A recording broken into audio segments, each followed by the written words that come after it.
Ladies and gentlemen, I am very pleased to introduce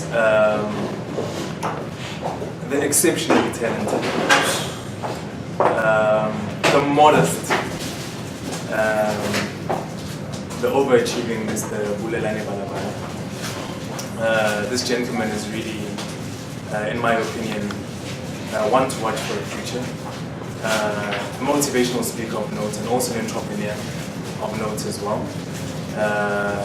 He is in our presence today, and I hope that you will get something of value and something of substance from this gentleman.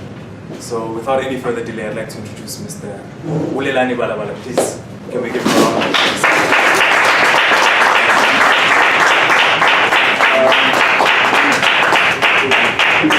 I just broke your chair. Those kind of chairs were not made for guys like us. Sanbonani. My name is Bulelani Balabala. Thank you for the great opportunity. My man Solomon, we've been in talks for a while. I've been slipping his grip for quite a bit, but I'm finally happy to be here with you guys. Sorry for breaking your chair. So when I was a bit younger, and they told us I took it literally. I went to the nearest kitchen and I did just that. So I might not be wearing my waist trainer today. Forgive me. I'm kidding. So I come from a beautiful place. I come from a place of hope. I come from a place where we're able to sit in the street boardrooms. Street boardrooms for me were when we're sitting in street corners, not just talking about girls and cars, but we're talking about concepts. We did not know that there were concepts, but we're talking about ideas to move each other forward. I come from the kind of place where Vietnam venture, always hooting at certain times, but these guys understood how to be creative.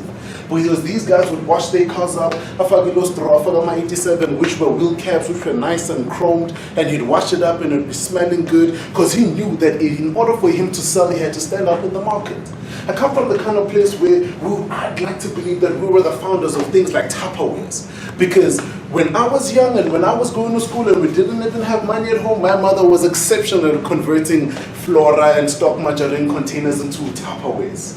I come from the kind of place where we're able to convert sacks of oranges into bathing instruments. Now Woolworths has packaged them, produced them, and they sell it back to us at 180 Rand. I come from a beautiful place, and that place is called Tembisa. I narrate the story everywhere I go because Black people have got the potential of creating some of the most amazing and some of the most creative things, and we have, but we don't follow up on the things that we've been gifted in and the things the things that we've been given the potential to create. So I love food, as you can see. The other day I was walking through Woolworths, and one of the things, I'm an observer, oh my Lord. This English, man, this English. I'm an observer of note. So as I was walking through their food items and their food aisles and all this stuff, I noticed something. It's clubs, I'm a queen. And Woolworths. But it's not just queen. They've made them to look like aphrodisiacs of some sort, miniature, so you kind of eat them and you feel like you're not gaining any weight, but they're nicely packaged. But and then it hit me, and then I had to rewind a little bit back. This is the stuff that we used to queue up Eloshimi for 3 or 4 hours, waiting for, or rather waking up at 3 a.m. We would cook it and start selling it about 5 o'clock in the morning, and there was a queue every weekend, every other morning day. That's what they were selling to us. To us, those were delicacies. Those were township delicacies, and those were township foods that we're always devouring. Now, someone saw the gap, but where they know suitable people, where they know suitable Black people to take this concept to the next level. The same things that we dream about, the same things that we see are the same things that each and every person sees. For one idea, I always like to say that there are 5,000 people thinking about the same thing that you're thinking about. The only difference between you and them is going to be execution. A survey was put out, I was reading the Business Insider, and they said that they interviewed about 1,500 CEOs across the world. And they asked them, when you are hiring people, what is the one thing that you look out for? Over integrity, over being timeless, over being creative, being well-mannered, being well-educated. One of the biggest things they look for was the innate ability to create. Because when you're able to create, you're able to innovate. When you're able to innovate, you're able to guarantee a sale. One of the reasons that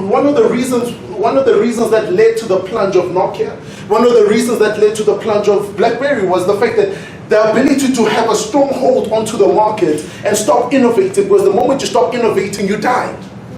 Innovation is when two industries collide. Whether it's deliberate, whether it's by mistake, but innovation happens when two industries collide. Innovation happens when a modern day contemporary telephone collides with the camera.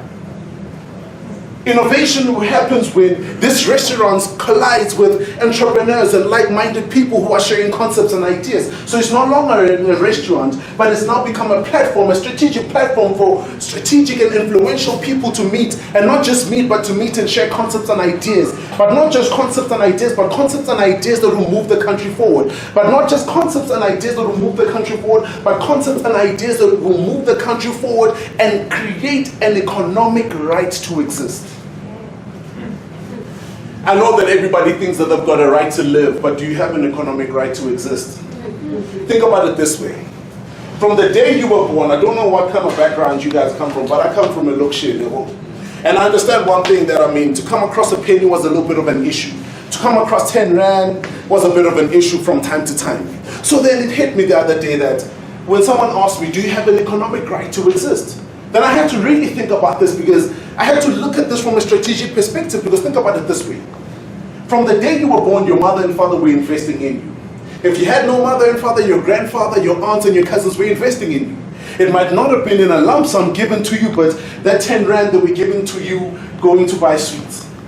That 500 Rand that was swiping at Edgar's, paying over it for a 12-month period from money they didn't even have because they wanted to make sure that you were happy. Those months they were paying for your school's fees, for you to go to school and for you to learn. They were investing in you. Those days that they were buying you naan, they were buying you shoes, they were buying you clothes, they were buying you 10% to go and tie the church, they were investing in you. They might not have told you, but they were investing in you.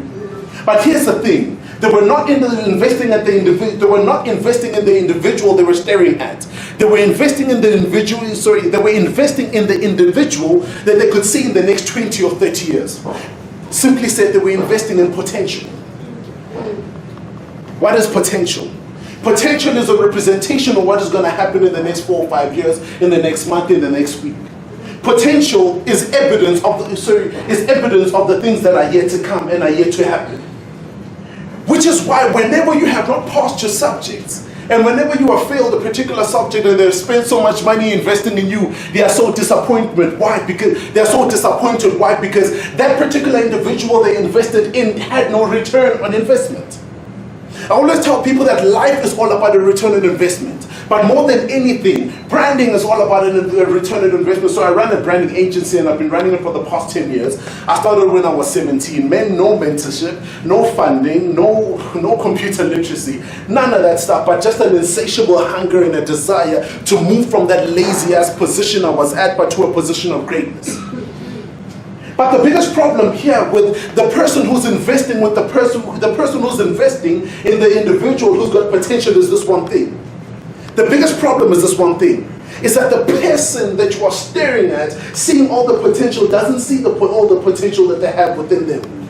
They're still wrapped around the fact that they are average. They're still wrapped around the fact that they come from poverty. They're still wrapped around the fact that they are not great. They're still wrapped around what their uncles, what their aunts said. You are still wrapped around what you think. You are still wrapped around your financial situation and your financial condition. And I need you to understand one thing, that you won't be able to create anything if you're still lagging on to things that don't infuse you with creative abilities. When you don't lag on to things that don't spike you with creative and innovative ideals and innovative ideas. Let me ask a question across the room. You mean to tell me that you've never sat with friends at a dinner party, at a birthday party, at a work function, and they told you about great ideas that they had, a great concept that they had, and 4, 5, 6 years in the future, Someone actually did something about that thing that they were talking about. You ran into them in the mall and they told you, hey, have you seen something like this and this is happening? Crap, baby, idea, yeah. That's the problem. That's the problem. We take ownership of things that we don't even own. We take ownership of things that we don't even live.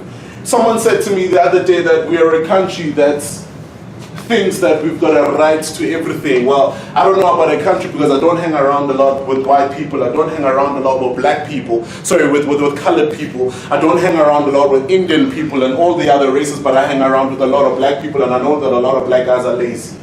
Yeah. I'm black, we're guys. I'll tell you that straight down, that a lot of black guys are lazy. Because there's the problem. You're trying to change a generation, right? You're trying to change a cycle. Your parents, your friends, your uncles invested money in you. The day you get a job, what's the first thing you buy? A car. Why? There's nothing wrong with the car.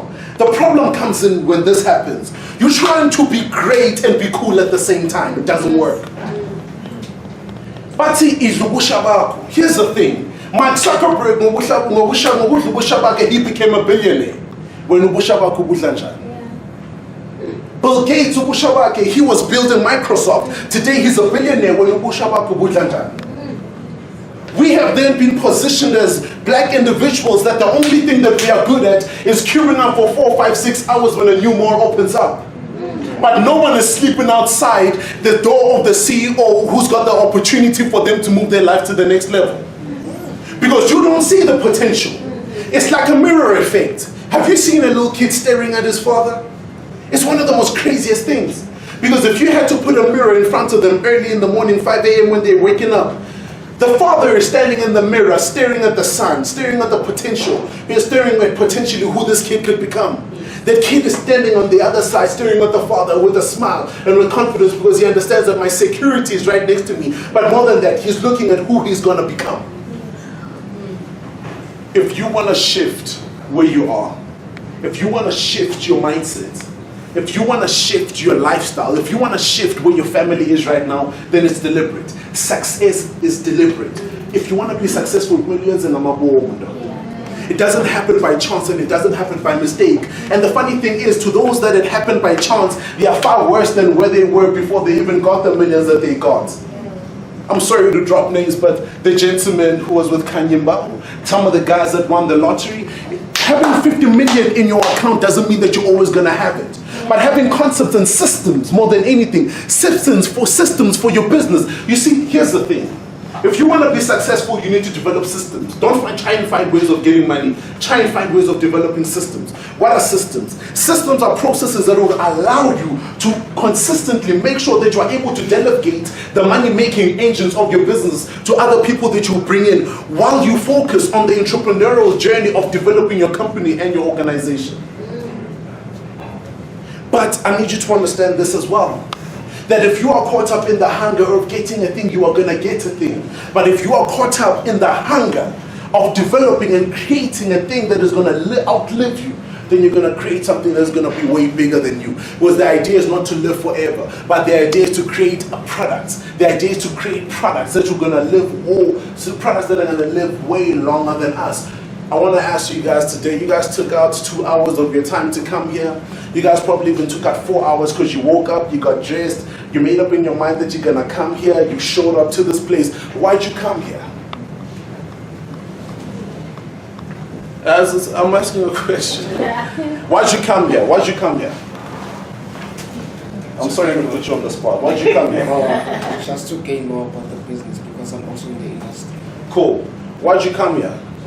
Hey bro, look, I'm basically an aspiring entrepreneur. I always say that. I'm currently employed, but I have this desire. I'm hoping that this could probably be my motivation to actually go for it.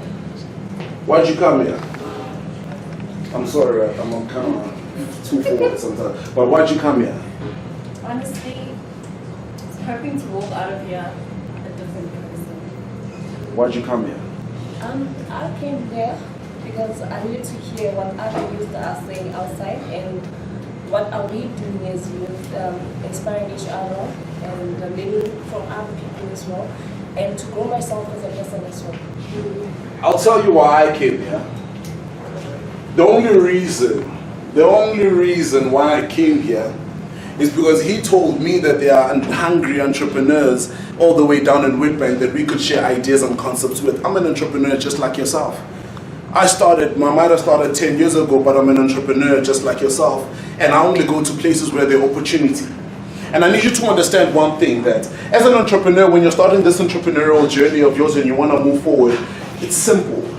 The powerful people that you want to work with only work with people that add value. That's it.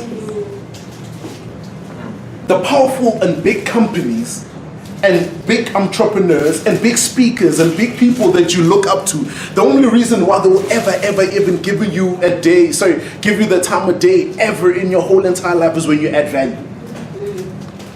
What is adding value to them? Adding value to them is when you're able to see gaps in their whole entire program, see gaps in their enterprises that you are able to fill.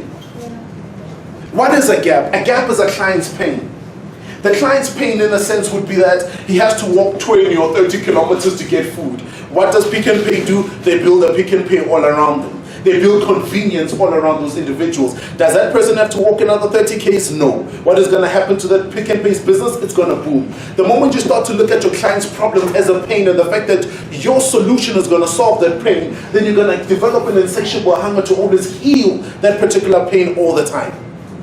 Now, when you guys coming here, you gotta make up in your minds. If there's one great thing that I want you guys to walk away with, is that you're not just gonna walk away from here with great concepts and you're amped up and you're smiling and you feel like you're gonna be great, because you know what's gonna happen in a week? You're gonna be where you were the previous week. You're gonna be where you were when we started. You're gonna be where you were before we even started this conversation. I might seem like I'm sent from heaven, I'm speaking so nice and my English is sounding good, and I seem like I know stuff, and I seem like I've done stuff, and I seem like I've made $1 million there and there, but all of that is useless if you don't do anything about your life.